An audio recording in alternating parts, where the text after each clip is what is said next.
Hello everyone, আশা করি সবাই ভালো আছেন। তো আমরা আজকে যে চ্যাপ্টারটি নিয়ে আলোচনা করব সেটি হচ্ছে হাইড্রোলিক জাম্প। তো এই চ্যাপ্টারটি আমি তৈরি করেছি মূলত দুইটি বইয়ের সাহায্য নিয়ে।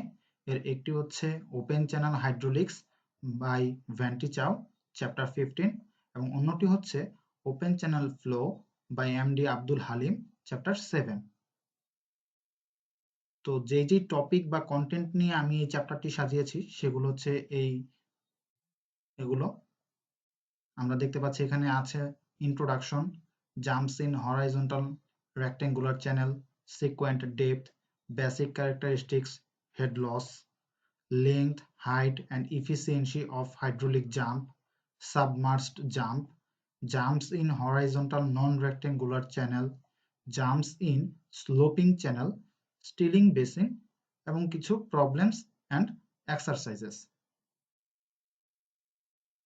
Learning outcomes.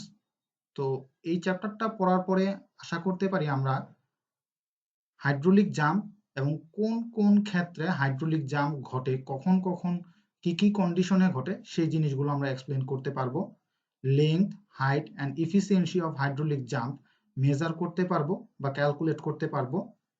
সিকুয়েন্ট ডেপথ কি এবং এনার্জি লস ফেনোমেনা, এই দুটো জিনিস আমরা এক্সপ্লেন করতে পারবো এবং সাথে সাথে আমরা jump phenomena in different types of channel এটাও এক্সপ্লেন করতে পারবো। মানে বিভিন্ন চ্যানেলের জন্য জাম্পে কি ধরনের চেঞ্জ আসে সেই জিনিসগুলো আমরা জানতে বা বুঝতে পারবো।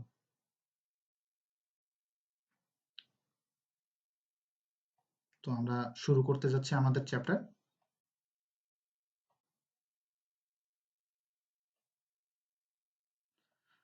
তো আমরা এখানে একটা ফিগার দেখতে পাচ্ছি, ফিগার 1, যেটার নাম দেওয়া হয়েছে হাইড্রোলিক জাম্প। আমরা এই ফিগারটা দেখেও একটু বুঝতে পারছি যে এখানে একটা জাম্প হয়েছে। এটা হচ্ছে আমাদের আপস্ট্রিম এবং এটা হচ্ছে আমাদের ডাউনস্ট্রিম। আপস্ট্রিমে আছে হচ্ছে আমাদের সুপার ক্রিটিক্যাল ফ্লো। যখন super critical flow sub critical ফ্লোতে কনভার্ট হয়ে যায় তখনই মূলত আমাদের একটা জাম্প তৈরি হয়। এই জিনিসটাই আমাদের এখানে ডেফিনিশনে দেওয়া হয়েছে। আমি প্রথমত আগে ফিগার থেকে এক্সপ্লেন করলাম, এখন আমরা ডেফিনিশনটা এখান থেকে একটু দেখে নিই। In open channels when a supercritical flow is made to change abruptly to subcritical flow, মানে সুপারক্রিটিক্যাল ফ্লোটা যখন সাবক্রিটিক্যাল ফ্লোতে খুব দ্রুত চেঞ্জ হয়ে যায় তখন একটা কি হয়, abrupt rise of the water surface, মানে ওয়াটার সারফেসের একটা হঠাৎ সাডেন চেঞ্জ হয়ে রাইজ হয়ে যায়। আর এক্ষেত্রে দেখা যায় যে এনার্জি লেভেলেরও কিন্তু একটা চেঞ্জ হচ্ছে, এনার্জি লাইনটাও এভাবে শিফট হচ্ছে, বাট টোটাল এনার্জি যেটা সেটা কিন্তু ঠিক থাকছে। এখানকার আমাদের সেকশন 1 এর টোটাল এনার্জি ওইটুকু, সেকশন 2 এর টোটাল এনার্জি এইটুকু, বাট এইটুকু হচ্ছে আমাদের হেড লস, যেটা আমাদের এই জাম্পের জন্যই মূলত তৈরি হয় এনার্জি ডিসিপেশন, সেটাও আমরা সামনে দেখতে পাবো। তো আশা করি আমরা ডেফিনেশনটা বুঝতে পেরেছি। আমি আরেকবার বলছি, যখন সুপার ক্রিটিক্যাল ফ্লো হঠাৎ করে সাব ক্রিটিক্যাল ফ্লোতে কনভার্ট হয়, কি কারণে কনভার্ট হয় সেটা আমরা সামনে দেখব। তো তখন যেই ওয়াটার লেভেলের একটা অ্যাব্রাপ্ট রাইজ হয় বা ওয়াটার সারফেসের, সেটাই হচ্ছে আমাদের হাইড্রোলিক জাম্প। এখানে কিছু কথা লেখা আছে যে কখন কখন হয় আমরা একটু দেখি। It usually results when two controls, one from upstream and the other from downstream, operate on the same reach of a channel. যেটা আমি মাত্র বললাম, কন্ট্রোলস বলতে আমরা বিভিন্ন hydraulic structure like sluice gate বা এরকম আরো বিভিন্ন যেগুলো আমাদের হাইড্রোলিক স্ট্রাকচার আছে এগুলো মিন করা হয়। এই ধরনের কন্ট্রোল যদি একটা আপস্ট্রিম এবং একটা ডাউনস্ট্রিমে থাকে তাহলে এই ধরনের একটা জাম্প দেখা যায়, হাইড্রোলিক জাম্প যেটা আমরা বলছি। The upstream control produces supercritical flow downstream of itself and the downstream control produces subcritical flow. আমরা এই কথাটুকুর দিকে একটু মনোযোগ দেই। মানে আমাদের যে আপস্ট্রিমে যে কন্ট্রোল বা স্লুইস গেটটা আমরা ব্যবহার করব সেটা সুপার ক্রিটিক্যাল ফ্লো ক্রিয়েট করে এবং ডাউনস্ট্রিমের যে কন্ট্রোলটা আমরা ইউজ করব সেটা সাব ক্রিটিক্যাল ফ্লো ক্রিয়েট করে।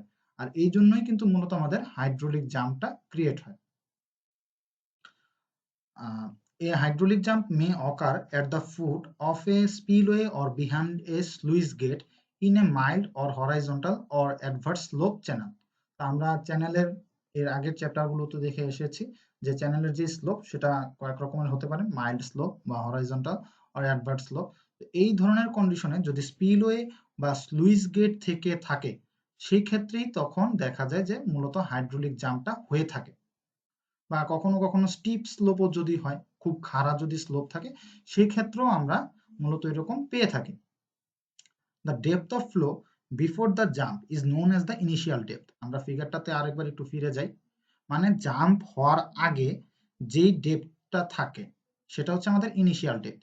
তার মানে এই যে আমাদের এখানে জাম্প হয়েছে, এই জাম্প হওয়ার আগে আমাদের ইনিশিয়াল ডেপথ মানে কি, তাহলে এইটুকু যেটা হচ্ছে আপস্ট্রিম ডেপথ আমাদের, এটাকে আমরা H1 নাম দিই। মানে জাম্প হওয়ার পূর্বে যে আমাদের ওয়াটার লেভেলের যে হাইটটা সেটাই হচ্ছে আমাদের ইনিশিয়াল ডেপথ। আর জাম্প হওয়ার পরে যেই ডেপথটা আমরা পাবো সেটাই কি আমাদের sequent depth or conjugate depth, and the after and that after the jump as the conjugate or sequent depth. The strength of a hydraulic jump is determined by Froude number of the flow before the jump. আমরা পরবর্তীতে দেখব যে কিভাবে energy বা strength বের করা হয়। Strength বের করার জন্য মানে হাইড্রোলিক জাম্পের যে কতটুকু সে উপরে উঠবে, মানে তার শক্তি কতটুকু, সেই স্ট্রেংথ ক্যালকুলেট করার জন্য আমাদের ফ্রুড নাম্বারের প্রয়োজন হয়। ওকে, তাহলে আমরা নেক্সট টপিকে যাই। Practical applications of the hydraulic jump. মানে আমাদের যে হাইড্রোলিক জাম্পটা হচ্ছে সেটা আমরা আমাদের প্র্যাকটিক্যাল লাইফে কিভাবে ব্যবহার করতে পারি, বা আমরা আমাদের প্র্যাকটিক্যাল লাইফের কোথায় কোথায় এই জিনিসগুলো দেখতে পাই।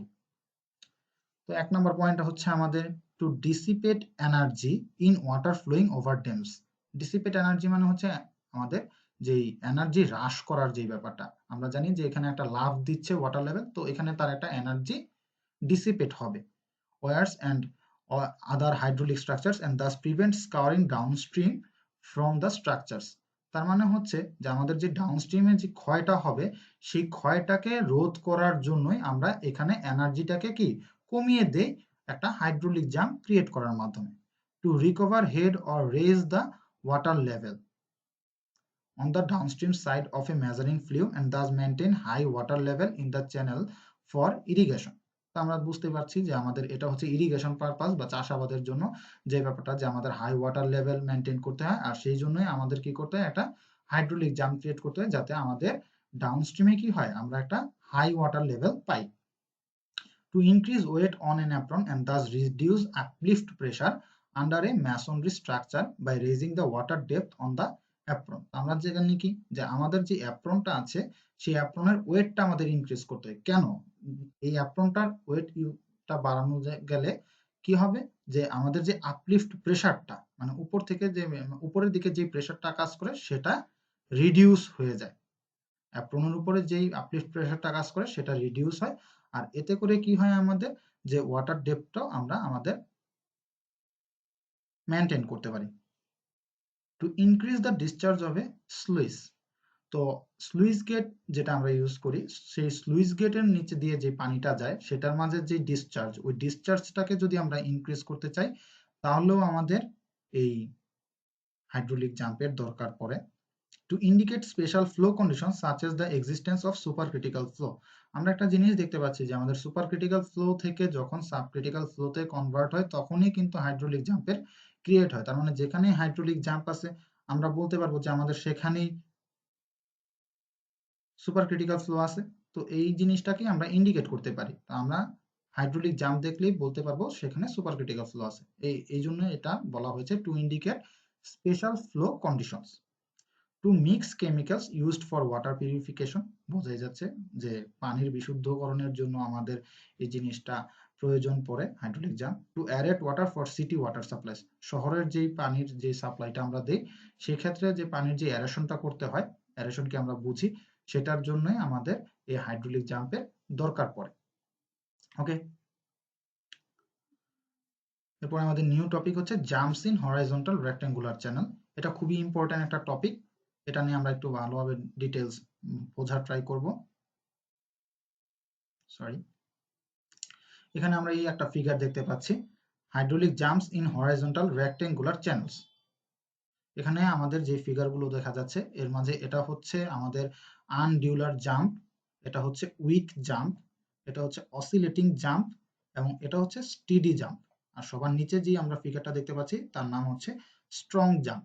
এই নামগুলোর পাশে একটা জিনিস লিখে দেওয়া আছে, আমরা একটু যদি ভালোভাবে মনোযোগ দিয়ে খেয়াল করি, সেটা হচ্ছে ফ্রুট নাম্বার। ফ্রুট নাম্বারের ভ্যালু কত দেওয়া আছে? 1 থেকে 1.7। তার মানে আমরা বুঝতে পারতেছি যে যদি ফ্রুট নাম্বার 1 থেকে 1.7 এর ভিতরে হয়, তাহলে যেই ধরনের জাম্প আমরা দেখতে পাই তার নাম হচ্ছে আনডিউলার জাম্প। সেটা ডিটেলস আমরা আরো সামনে দেব। আপাতত জাস্ট আমরা ফিগার দেখে যা বুঝতে পারছি সেটুকু এক্সপ্লেন করে নিই। যদি ফ্রুট নাম্বার 1.7 থেকে 2.5 এর ভিতরে হয়, তাহলে আমরা দেখতে পাচ্ছি যে আমরা যে জাম্পটা পাবো সেটা হচ্ছে উইক জাম্প। যদি ফ্রুট নাম্বার 2.5 থেকে 4.5 এর ভিতরে হয়, তাহলে পাবো হচ্ছে অসিলেটিং জাম্প। যদি ফ্রুট নাম্বার 4.5 থেকে 9 এর ভিতরে হয়, তাহলে আমরা পাবো হচ্ছে স্টেডি জাম্প। আর যদি ফ্রুট নাম্বার কোনো কারণে গ্রেটার দেন 9 বা ওভার 9 হয়ে যায়, তখন যে জাম্পটা পাবো সেটা হচ্ছে আমাদের স্ট্রং জাম্প। আমরা একটু দেখি যে আসলে এগুলার ফিজিক্যাল সিগনিফিকেন্স কি। জাস্ট ফিগার দেখে যতটুকু বুঝলাম, এরপর আমরা আরো সামনে গেলে বুঝতে পারবো। ওকে, এখানে লেখা আছে for 1 less than fruit number less than 1.7, মানে ফ্রুট নাম্বার যদি 1 থেকে 1.7 এর ভিতরে হয়, the water surface shows undulations and the change from initial to sequent depth is small gradual। মানে আমাদের এই যে ডিফারেন্সটা সেটা স্লোলি কমতেছে, মানে খুব অ্যাব্রাপ্টলি কিছু হচ্ছে না। আমাদের যে ডিউলেশনটা আনডিউলেশনটা সেটা খুব স্লোলি হচ্ছে, কারণ এখানে ফ্রুট নাম্বারটা এরকম, তখন একটা স্মুথ ঢেউয়ের মতো দেখা যায়। এবং এটাই হচ্ছে আমাদের কি, এই ধরনের জাম্পকে আমরা বলবো আনডিউলার জাম্প, কারণ হচ্ছে এখানে সিকোয়েন্ট ডেপথ এবং ইনিশিয়াল ডেপথের মাঝে যে চেঞ্জটা সেটা স্লোলি হয়, খুব দ্রুত কিছু হয় না। যদি ফ্রুট নাম্বার, যেটা আমরা মাত্র বললাম ফিগার থেকে, যে ফ্রুট নাম্বার 1.7 থেকে 2.5 এর ভিতরে হলে a series of small rollers appear on the jump surface। আমরা এখানে দেখতে পাচ্ছি যে এখানে খুব ছোট ছোট ছোট ছোট রোলার, মানে ঘূর্ণি যেটাকে বলা হয়, ঘূর্ণির মতো জাম্প সারফেসে ক্রিয়েট হয়, but the downstream water surface remain smooth. এই যে আমাদের এটা হচ্ছে আপস্ট্রিম, এই দিকটা হচ্ছে ডাউনস্ট্রিম, এবং আমরা ফিগার দেখেই বুঝতে পারতেছি যে আমাদের ডাউনস্ট্রিমটা অলমোস্ট স্মুথ স্মুথ অবস্থায় আছে। তাই এই ধরনের জাম্পকে আমরা নাম দিব হচ্ছে উইক জাম্প। ওকে, আচ্ছা।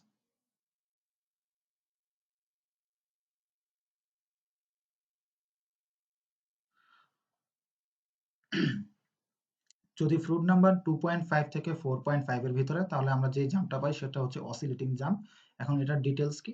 The incoming jet oscillates between the bed and the bottom of the surface roller. মানে হচ্ছে যে জেটটা আছে সেটা কি হবে, ওই জেটটা থাকবে হচ্ছে bed and the bottom of the surface roller. এই যে আমরা এখানে দেখতে পাচ্ছি, এখানের এই বেড এবং এই যে সারফেস রোলার, এর মাঝখানে কি হবে, ইনকামিং জেট অসিলেটস, মানে ঘুরতে থাকবে আর কি, এই যে এখানে মুভ করতে থাকে। এই জন্য এই ধরনের জাম্পকে বলা হয় হচ্ছে আমাদের অসিলেটিং জাম্প। এবং এখানে আমরা একটা জিনিস দেখতে পাচ্ছি যে each oscillation produces a large surface wave or irregular period which may persist for a considerable distance downstream, causing unlimited damage to earth banks and riprap. This jump is known as oscillating jump। এখন এখানে অনেকগুলো কথা আছে যেগুলো আমাদের একটু বুঝতে হবে। বলা হয়েছে এই যে ইচ অসিলেশন, মানে এই যে এখানে যে এক একটা ঘূর্ণি, এই জিনিসগুলোই হচ্ছে আমাদের অসিলেশন। এই অসিলেশন গুলো কি করে, সারফেস ওয়েভ তৈরি করে। মানে আমাদের যে ওয়েভটা আছে, যেটা হচ্ছে আমাদের এই যে সারফেস, এই সারফেসের মাঝেও কি তৈরি করে, ওয়েভ তৈরি করে। ওয়েভ মানে হচ্ছে তরঙ্গ, surface wave, or irregular period which may persist for a considerable distance downstream causing unlimited damage. মানে এই জায়গায় আমাদের সারফেসের মাঝে কি হয়, এক ধরনের ড্যামেজ তৈরি হয়। মানে মাটিটাও, যে আমাদের যে বটম, সেই মাটিটাও কি হয়, সারফেস ওয়েভ হওয়ার কারণে মাটিটাও শিফট হতে থাকে, এবং এই কারণে আমাদের ওভারঅল ডাউনস্ট্রিমের কি ফ্লোটাও কিন্তু একটা ঢেউয়ের মতো অসিলেটিং তৈরি করে। ওকে, আশা করি আমরা বুঝতে পেরেছি। এরপরে লেখা আছে হচ্ছে আমাদের স্টেডি জাম্প, যেখানে লেখা আছে যে ফ্রুট নাম্বার যদি 4.5 থেকে 9 এর ভিতরে হয়, তাহলে আমরা যে জাম্পটা পাবো সেটা হচ্ছে স্টেডি জাম্প। স্টেডি জাম্পের ব্যাপারটা কি বলা আছে, যে steady jump with appreciable energy dissipation and fairly smooth water surface downstream is formed. এখানেও আমরা দেখতে পাচ্ছি যে মোটামুটি একটা স্মুথ ডাউনস্ট্রিম তৈরি হচ্ছে। তবে সেক্ষেত্রে কি বলা হয়েছে, যে এখানে এনার্জি ডিসিপেশন হবে। প্রথমত হচ্ছে যে এখানকার যে আমাদের আপস্ট্রিম থেকে আস্তে আস্তে উপরের দিকে উঠছে, এবং স্মুথ হচ্ছে। কিন্তু এখানে আমাদের এই ফিগারের সাথে মানে উইক জাম্পের সাথে স্টেডি জাম্পের একটা মূল পার্থক্য হচ্ছে কি, যে আমাদের যে the action and position of the jump is least sensitive to the tail water fluctuation. আমাদের যে টেইল ওয়াটার মানে হচ্ছে কি, আমরা সামনে দেখতে পাবো আমাদের টেইল ওয়াটার মানে জিনিসটা কি। আপাতত আমরা এই টার্মটার সাথে একটু পরিচিত হয়ে থাকি, সিকোয়েন্টেড, টেইল ওয়াটার, এই জিনিসগুলো আমরা দেখতে পাবো। তবে আমি বলতে চাচ্ছি যে আমাদের এইখানকার যে ডেপথটা আছে আর এখানকার যে ডেপথ, এটা হচ্ছে ইনিশিয়াল ডেপথ, এটা হচ্ছে আমাদের সিকোয়েন্ট ডেপথ। তো এই ইনিশিয়াল ডেপথ এবং সিকোয়েন্ট ডেপথের মাঝে এখানে হচ্ছে আমাদের ফ্রুট নাম্বার যখন 1.7 থেকে 2.5 তখন একদম অলমোস্ট স্মুথ, এখানে অলমোস্ট স্মুথ না, তার উপরে এখানে হচ্ছে একটু রোলারটা বেশি হয়, রোলিংটা বেশি হয়, এখানে রোলিংটা কম হয়, কারণ যেহেতু তার ফ্রুট নাম্বার কম তাই তার এনার্জিটাও কম থাকে, যে কারণে সে অত বেশি রোল করতে পারে না। Last but not the list,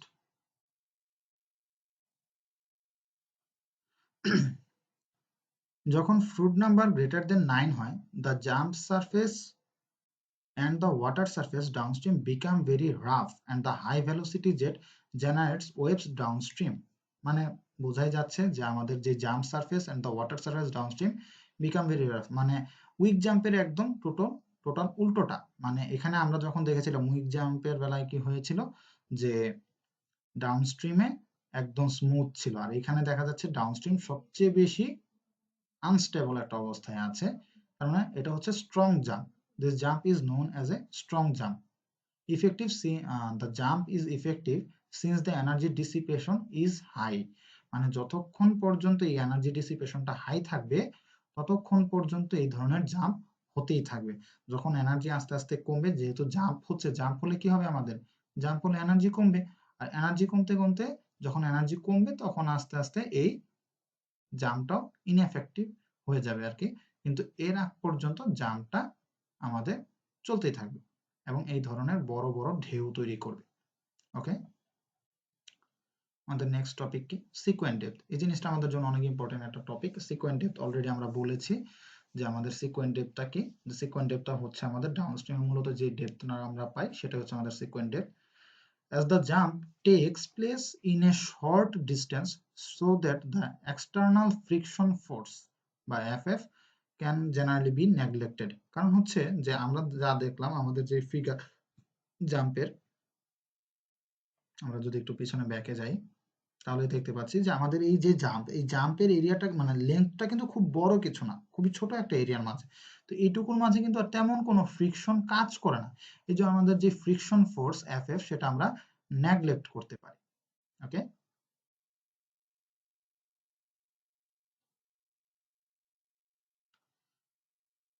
তো এটাই বলা হয়েছে যে আর যদি competition of hydraulic jump always begins with the momentum equation. আমরা এর আগের চ্যাপ্টারে দেখে এসেছি, আমাদের আগের চ্যাপ্টারগুলোতে আমরা জানি যে মোমেন্টাম ইকুয়েশন ছিল হচ্ছে rho Q into beta two U two minus beta one multiplied by U one is equal to F P one minus F P two plus W sine theta minus F F. তো এখানে প্রত্যেকটা জিনিসের সাথে আমরা পরিচিত, যেখানে আমরা যদি এখন হরাইজন্টাল রেক্টেঙ্গুলার চ্যানেল নেই সেক্ষেত্রে থিটার ভ্যালুটা হয়ে যায় 0, আর আমরা মাত্রই বলে নিলাম যে আমাদের ফ্রিকশন ফোর্সটা আমরা 0 ধরে নিতে পারি। তাহলে আমাদের এইখানে, এবং যেহেতু চ্যানেলটি প্রিজম্যাটিক চ্যানেল আমরা কনসিডার করছি, সেক্ষেত্রে আমাদের যে বিটার ভ্যালু মানে beta 1 is equal two beta 2 is equal two 1 ধরতে পারি। তখন আমাদের যে হাইড্রোস্ট্যাটিক ফোর্স থাকে সেই হাইড্রোস্ট্যাটিক ফোর্সের আমাদের ফর্মুলা আমরা জানি যে Fp1 is equal to gamma Z1 bar A1 এবং Fp2 ইজ ইকুয়াল টু হচ্ছে gamma Z2 bar A2।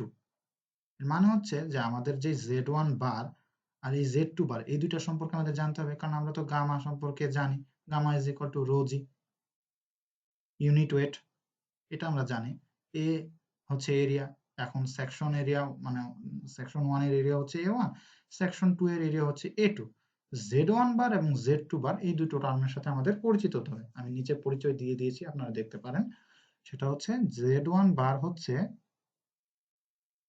Z1 bar and Z2 bar are the vertical distance of the centroids of the respective water areas A1 and A2 from the free surface. Free surface মানে কি? Free surface মানে হচ্ছে যে আমাদের যে water সারফেসের উপরের সারফেসটাকে আমরা বলবো হচ্ছে ফ্রি সারফেস, এবং আমাদের যে এই এরিয়াটা, যেইটুকু এরিয়া সেকশন এরিয়া 1, যেটা যেমন সেকশন 1 এর যে এরিয়া A1, এর একটা অবশ্যই সেন্ট্রয়েড আছে। তো ফ্রি সারফেস থেকে এই সেন্ট্রয়েডের যে ডিসটেন্স, সাপোজ এই হচ্ছে আমাদের ফ্রি সারফেস আর সেন্ট্রয়েডটা হচ্ছে এই জায়গায়, তাহলে এই যেইটুকু ডিসটেন্স, এইভাবেই আমরা চিন্তা করতে পারি যে এইটুকুই হচ্ছে আমাদের Z1 বার। ঠিক সেম একইভাবে A2, যদি আমাদের এখানে সেকশন 2 থাকে এবং এটা ফ্রি সারফেস হয়, এটা হয় সেন্ট্রয়েড এরিয়া 2 এর, তাহলে এই যে ফ্রি সারফেস থেকে সেন্ট্রয়েডের যে ডিসটেন্সটা হবে সেটাই হচ্ছে আমাদের Z2 বার। ওকে, আচ্ছা, তাহলে আমরা এখন বলতে পারি কি যে আমাদের যেই পরবর্তী যে ফর্মুলাগুলো চলে আসে সেগুলো থেকে আমরা একটু দেখতে চাই যে আমরা জানি velocity is equal two discharge over area. তো U1 is equal to over Q over A1 এবং U2 is equal to Q over A2। তো আমাদের যে মোমেন্টাম ইকুয়েশন, যেটা ইকুয়েশন 1 আমরা নাম দিয়েছিলাম, সেখানে আমরা ভ্যালু পুট করতে পারি। লাইক এইখানকার যেহেতু থিটা ইজ ইকুয়াল টু 0, তার মানে এই W sin থিটা এই টার্মটা চলে যায় বা এলিমিনেট হয়ে যায়, FF টার্মটাও বাদ, তখন থাকে হচ্ছে শুধুমাত্র এখানে rho Q into beta 2 beta 1, এই টার্মগুলো থাকছে না কারণ এদের ভ্যালু হচ্ছে 1। তো সেই ক্ষেত্রে থাকে এই পাশে বাম পাশে থাকে শুধু rho Q into U2 minus U1। তো আমরা যদি U2 এবং U1 এর মান বসিয়ে দিই, তাহলে সেই ক্ষেত্রে আমাদের সিম্পলিফিকেশন ফর্মটা চলে আসে হচ্ছে এইরকম, Q square over GA1 plus Z1 bar A1 is equal to Q square over GA2 plus Z2 bar A2। Okay, কারণ হচ্ছে এখানে জাস্ট ভ্যালু পুট করলেই আর মাল্টিপ্লাই করলেই আমরা জাস্ট পেয়ে যাব। FP1 এর ভ্যালু আমরা জানি, FP2 এর ভ্যালু আমরা জানি। এই ভ্যালুগুলো বসানোর পরে গামা বা রো জি দিয়ে আমরা ভাগ করে দেব বোথ সাইডকে, তাহলে আমাদের ভ্যালুটা চলে আসবে। একদমই সহজ জিনিস, এটা নিয়ে কোনো সমস্যা নাই। আর আমরা জানি যে আমাদের সেকশন 1 এবং সেকশন 2 এর যে স্পেসিফিক ফোর্স বা স্পেসিফিক মোমেন্ট সেটা অলওয়েজ সেম হয়, কারণ আমাদের সেকশন 1 এর specific force F1 is equal two হবে সেকশন 2 এর স্পেসিফিক ফোর্স F2, যেটাকে আমরা নাম দিচ্ছি হচ্ছে ইকুয়েশন 5, যেখানে F এর ফর্মুলাটা হচ্ছে কি Q square over GA plus Z bar into A. এই যে এখানকার যেরকম এই জিনিসটা, এটাই হচ্ছে আমাদের কিন্তু কি one type of specific force. Okay, আচ্ছা, তাহলে আমরা এখন এখানে বলতে পারি আমাদের এখানে লেখা আছে F এর পরিচয়টা, F is known as the specific force or specific momentum। এখন আমরা আরেকটু সামনের দিকে আগাই। আমাদের ইকুয়েশন 6 পর্যন্ত আমরা দেখলাম। এরপরে কি আছে আমাদের, since for a rectangular channel, মানে আমরা রেক্টেঙ্গুলার চ্যানেলের সবগুলোর ফর্মুলা জানি। A1 ইজ ইকুয়াল টু হচ্ছে BH1, A2 is equal two BH2, Z1 bar, Z1 বারটা আমি আবারও বলছিলাম যে আমাদের ফ্রি সারফেস থেকে সেন্ট্রয়েডাল ডিসটেন্স। তো আমাদের ওভারঅল আমরা এটাকে একটা রেক্টেঙ্গুলার চ্যানেল হিসেবে যদি চিন্তা করে নেই, তাহলে ফ্রি সারফেস থেকে আমাদের সেন্ট্রয়েডাল ডিসটেন্সটা হবে কি এর অর্ধেক পরিমাণ। যদি এরকম একটা আমরা রেক্টেঙ্গেল চিন্তা করি, এটা যদি তার ফ্রি সারফেস হয়, তাহলে এই সেন্ট্রয়েডটা তার মাঝখানে থাকবে, তার মানে টোটাল উচ্চতা যদি হয় h, তাহলে সেন্ট্রয়েডাল ডিসটেন্সটা কতটুকু হবে h/2। এর জন্য Z1 bar is equal two আমরা বলতে পারি h1/2, এবং Z2 bar is equal two আমরা কি বলতে পারবো h2/2, একই কনসেপ্ট। এখন আমরা ইকুয়েশন 4 এর দিকে আবার একটু তাকাই। এখানে জাস্ট আমরা প্রত্যেকটা ভ্যালু জেনে গিয়েছি, জাস্ট আমরা যদি ভ্যালুগুলো পুট করি, তাহলে কিউ স্কোয়ার ওভার জি A1 এর পরিবর্তে আমরা কি লিখতে পারতাম BH1 প্লাস Z1 বারের পরিবর্তে আমরা লিখতে পারতাম হচ্ছে h1/2 ইন্টু A1 এর পরিবর্তে আবার আমরা লিখতে পারতাম BH1। মানে জাস্ট আমরা প্রথমে ভ্যালুগুলো পুট করব ইকুয়েশন বরাবর, ভ্যালুগুলো পুট করার পরে বোথ সাইড থেকে আমরা দেখব যে আমাদের বি কাটা যায়, বি গুলো কাটা যায়, আর যেই বি টুকু থাকে সেটা নিচে গুণ আকারে মানে ডান পাশের থেকে ওভারঅল থাকে হচ্ছে তখন Q square over GB square is equal to হচ্ছে h1 into h2 multiplied by h1 plus h2 over 2, যেটাকে আমরা নাম দিচ্ছি হচ্ছে ইকুয়েশন 7। ওকে, জিনিসগুলো জাস্ট 1-2 লাইন করে আর একটু ভেঙে করলে আরো ইজিলি আপনারা বুঝতে পারবেন, কোনো সমস্যা নেই, একদমই সহজ ইকুয়েশন, এগুলোতে কোনো জটিলতা নাই। আচ্ছা, তো since Q is equal to কি A1 U1, কারণ আমরা কিউ সমান কি জানি এরিয়া এবং ভেলোসিটিকে মাল্টিপ্লাই করলে আমরা ডিসচার্জ পাই, বা area A1 is equal to কি BH1, কারণ রেক্টেঙ্গুলার চ্যানেল এর জন্য উইডথ আমাদের ফিক্সড B, এবং Q is equal two A2U2, বা A2 কে আমরা বলতে পারি BH2, যেখানে B টা ফিক্সড হবে BH2U2। তো এই ভ্যালুগুলো আবার মানে আমি বলতে চাচ্ছি এই Q এর পরিবর্তে আমরা এখন BH1U1 এরকম বসিয়ে দেব, তাহলে দেখা যাক কি পাই আমরা ইকুয়েশন 7 থেকে। তাহলে দুই রকম পাবো, একবার হচ্ছে Q ইজ ইকুয়াল টু বসাবো হচ্ছে BH1U1, আর একবার Q ইজ ইকুয়াল টু বসাবো BH2U2। তাহলে দুটো ইকুয়েশন পাওয়া যাবে।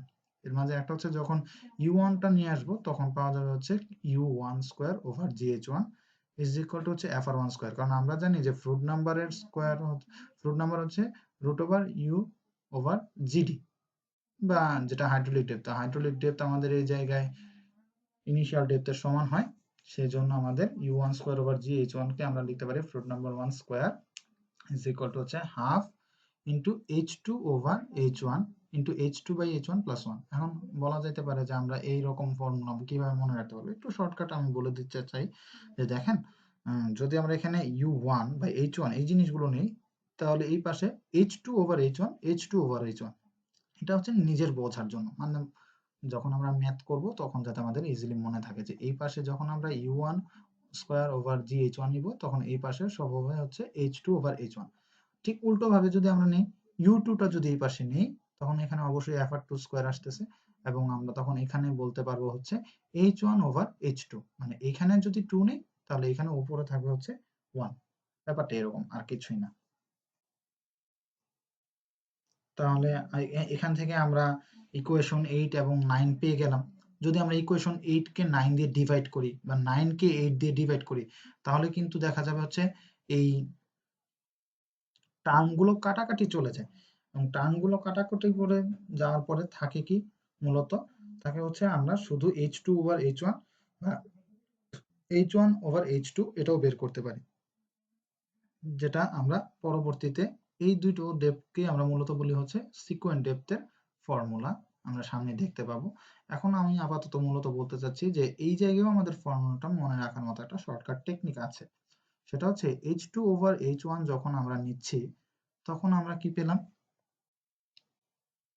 যে half into multiplied by root over 1 plus 8 FR1 square minus 1, আর H1 বাই H2 যখন নিলাম তখন half into multiplied by root over 1 plus 8 FR2 square minus 1। মানে হচ্ছে যখন আমি এখানে উপরে H2 নিয়েছি তখন এখানে পেয়েছি FR1, বাকি সব কিন্তু সেম, এবং যখন এখানে H1 নিয়েছি তখন পেয়েছি FR2। এইটুকু একটু মনে রাখার দরকার, ম্যাথ করার সময় তো আমরা টোটাল করব না, মানে ডেরিভেশন করব না, তো এই জন্য এই ফর্মুলাগুলো একটু মনে রাখতে হবে, আমাদের পরবর্তীতে কাজে লাগবে এই ম্যাথগুলো করার সময়। ওকে, তো আমরা এখানে একটু দেখি কি লেখা আছে। টেল ওয়াটার ডেপথ, যেটা আমি একটু আগে বলে এসেছিলাম যে আমাদের সামনে আছে, আমরা জানতে পারবো, তো এই জিনিসটা আমরা এখানে দেখি। The depth produced by a downstream control is called the tail water depth. Tail water depth, okay. তো আমরা কিন্তু একটু আগেও দেখেছি যে মূলত আমরা কি জানি যে ডাউনস্ট্রিমের যে ডেপথ সেটাকে আমরা সিকোয়েন্ট ডেপথ বলি, বা যেটা নাম দিয়েছিলাম আমরা মূলত H2। তো এখন কথা হচ্ছে যে তাহলে আবার ডাউনস্ট্রিম কন্ট্রোল, এখানেও ডাউনস্ট্রিম কন্ট্রোলই উল্লেখ করা, তাহলে আবার এটাকে টেইল ওয়াটার ডেপথ নাম কেন দেওয়া হলো?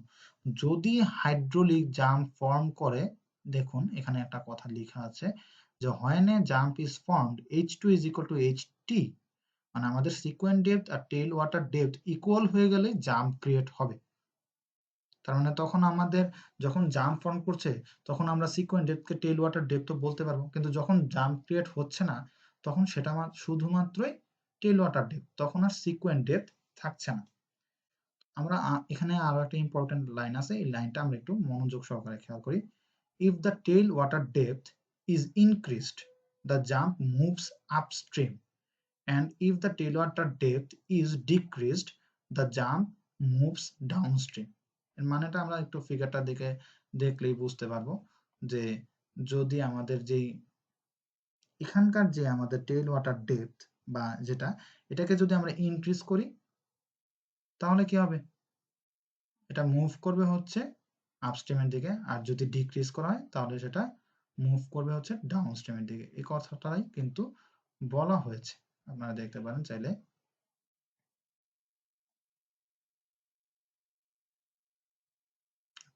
এই যে টেল ওয়াটার ডেপথকে আমরা যদি ইনক্রিজ করি তাহলে সেটা চলে যাবে হচ্ছে জাম্পটা মুভ করবে আপস্ট্রিমের দিকে, মানে এই পাশে মুভ করবে, বাম পাশে মুভ করবে আপস্ট্রিমের দিকে। আর যখন টেল ওয়াটার ডেপথকে আমরা ডিক্রিজ করব তখন সেটা হচ্ছে কি জাম্পটা মুভ করবে ডাউনস্ট্রিমের দিকে। ওকে, আচ্ছা, আজকে আমরা আমাদের এটা আপাতত লাস্ট টপিক পড়বো, সেটা হচ্ছে লেংথ অফ জাম্প। তো লেংথ অফ জাম্প এই টপিকটা আমরা একটু দেখতে চাচ্ছি। লেংথ অফ জাম্প আমরা কি দেখতে পাচ্ছি এখানে, যে আমরা এই ফিগারটা পূর্বেই দেখে এসেছি, সাথে এই টপিকটা এই নতুন আরেকটা ফিগার দেখতে পাচ্ছি। এটা একটা গ্রাফিক্যাল রিপ্রেজেন্টেশন। তো আমরা মূলত কি দেখতে পাচ্ছি, যে জাম্পটা মূলত শুরু হয়েছে এখান থেকে এবং জাম্পটা শেষ হয়েছে এখানে।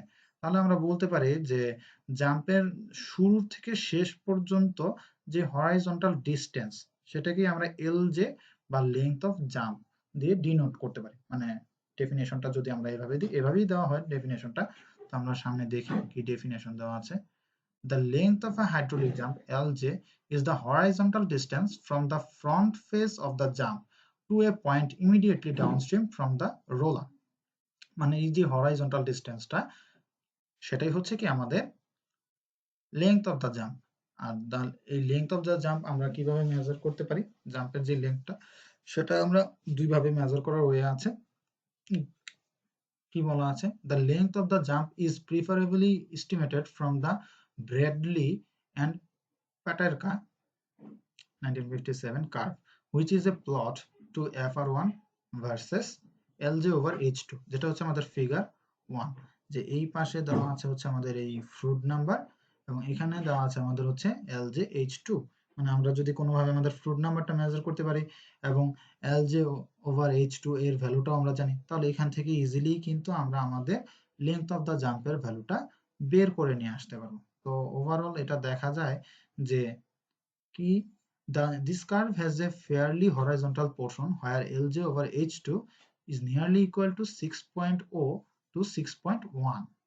মানে Lj over H2 এর ভ্যালুটা এই যে কার্ভটা আছে সেখানে হচ্ছে, এই যে আমরা যদি দেখি 6, মানে একটা হরাইজন্টাল পোরশন আছে যেটার ভ্যালুটা হচ্ছে অলমোস্ট, এই যে এটা হচ্ছে 6, এটা হচ্ছে 7, তার মানে এই যে এই পয়েন্টটা হচ্ছে প্রায় এই যে হরাইজন্টাল পোরশন, সেটা হচ্ছে এই যে 6.1, 6.0 থেকে 6.1 পর্যন্ত এখানে একটা আমরা হরাইজন্টাল পোরশন দেখতে পাই।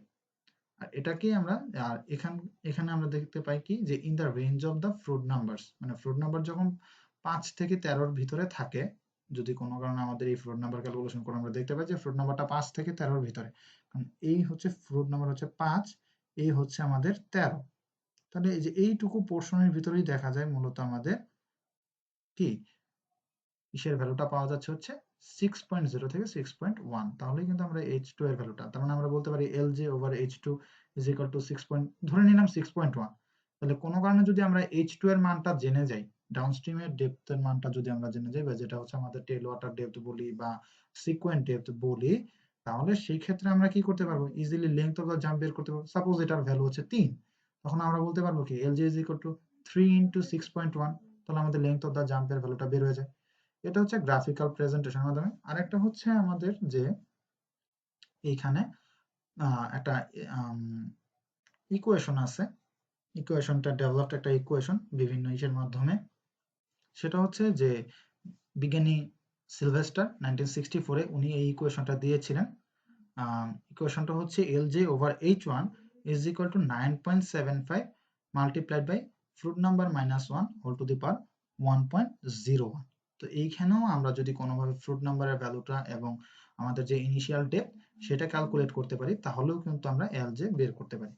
This functional relationship is probably the best because the resulting curve can best be defined by the experimental data। আমাদের যে এই ফাংশনাল রিলেশনশিপ আমরা মূলত চেষ্টা করব হচ্ছে এই ফর্মুলা দিয়েই ম্যাথ করা। এই গ্রাফিক্যাল রিপ্রেজেন্টেশনে অনেক সময় একটু কম বেশি হেরফের থাকতে পারে, তো আমাদের জন্য প্রেফারেবল হচ্ছে আমরা এই ফর্মুলা দিয়ে ম্যাথ করার চেষ্টা করব। তো ইন ফিউচার আমরা নেক্সট দেখব, আর আমাদের অনেক টপিক আছে। আপাতত এই পর্যন্তই, আশা করি বুঝতে পেরেছেন। বাকিটুকু আমরা পরবর্তীতে আমরা নেক্সট ক্লাসে দেখব। ওকে, ভালো থাকবেন সবাই, ধন্যবাদ।